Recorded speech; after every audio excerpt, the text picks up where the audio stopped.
warahmatullahi wabarakatuh. Bismillah, alhamdulillah, wassalatu wassalamu ala rasulillah. La haula wa la quwwata illa billah. Faqala Allah ta'ala bil Qur'anil Karim. A'udzubillahi minasyaitonir rajim. Syahrul Ramadan allazi unzila fihil Qur'an hudal linnasi wa bayyinatin minal huda wal furqan. Al-ayah sadaqallahul azim. Sahabat-sahabat sekalian, terutama pada anak-anakku dimanapun kalian berada, sebentar lagi kita akan memasuki bulan suci Ramadan. Tentunya kita harus mempersiapkan diri untuk menyambut dengan lahir dan batin.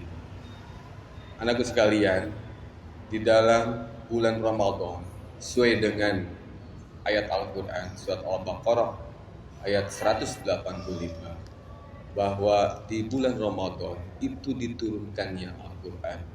Syahrul Ramadan allazi unzila fihil Qur'an. Diturunkannya Al-Quran itu pada waktu Nabi berkhalawat atau menyendiri di Gua Hira. Itu bertepatan pada malam Lailatul Qadar, tanggal 17 Ramadan.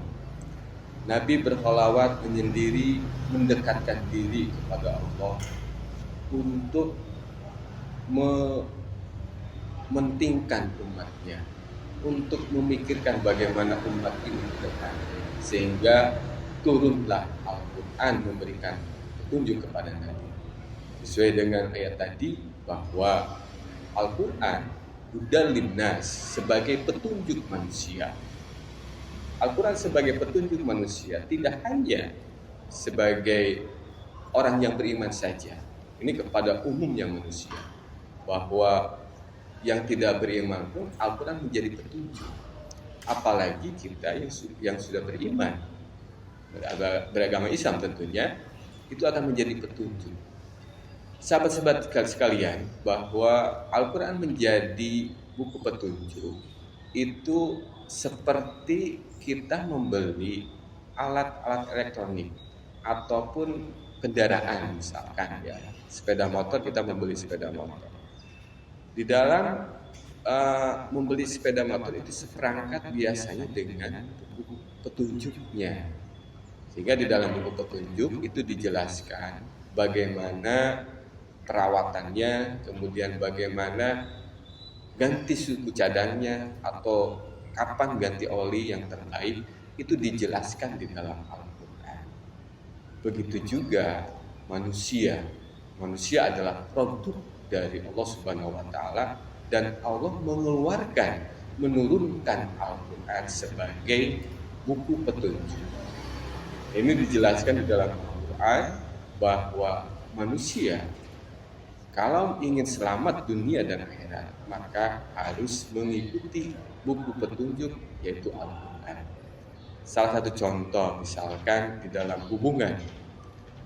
Di dalam hubungan Al-Quran menjelaskan mana hubungan yang baik, mana yang hubungan yang tidak baik. Contohnya adalah yang baiknya adalah dengan perkawinan, ya. Kemudian yang buruknya itu dengan berzina. Ini dijelaskan oleh Al-Quran bahwa manusia diberikan pilihan, sehingga kata Rasul, manusia itu masuk surga dengan akalnya. Ya, ini jelas bahwa manusia itu masuk surga dengan akalnya akan ada pilihan, memilih mana yang baik, mana yang buruk, memilih dengan perkawinan atau dengan berzina. Itu salah satu contoh. Kemudian dalam hal muamalah, ya, dalam muamalah artinya dalam misalkan perdagangan gitu ya, itu Islam menjelaskan yang halalnya dan haramnya, yang baik dan yang buruknya. Yang baiknya tentunya dengan jual beli, yang buruknya itu dengan riba, itu dijelaskan. Padahal intinya hampir sama, itu mencari kelebihannya. Jual beli mencari keuntungan, kemudian riba juga mencari keuntungan. Cuma jalannya berbeda. Ini salah satu bahwa Al-Quran menjadi petunjuk bagi kita seorang yang beriman. dan menjadi pembeda. Artinya furqan itu artinya membedakan mana yang baik, mana yang buruk, mana yang hak, mana yang batil.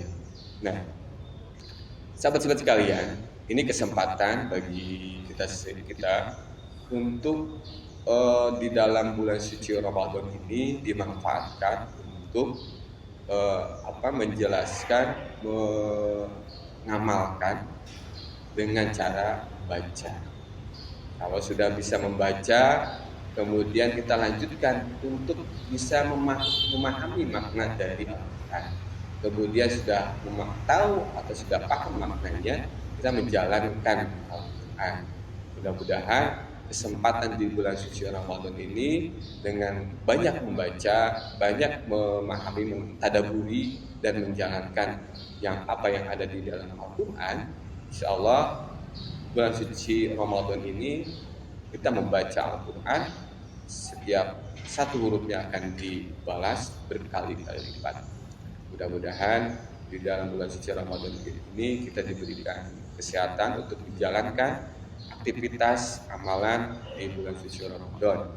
Dan Bapak doakan anakku sekalian nanti di rumah ataupun di mana saja dibiasakan untuk membaca Al-Quran, karena Al-Quran sendiri sebagai pegangan, sebagai petunjuk ya untuk diri kita, terutama karena Al-Quran ini memang dihitobkan, ditujukan untuk diri kita, setiap orang-orang yang beriman khususnya. Itu saja dari Bapak, cukup sekian. Bapak tutup dengan doa. Assalamualaikum warahmatullahi wabarakatuh.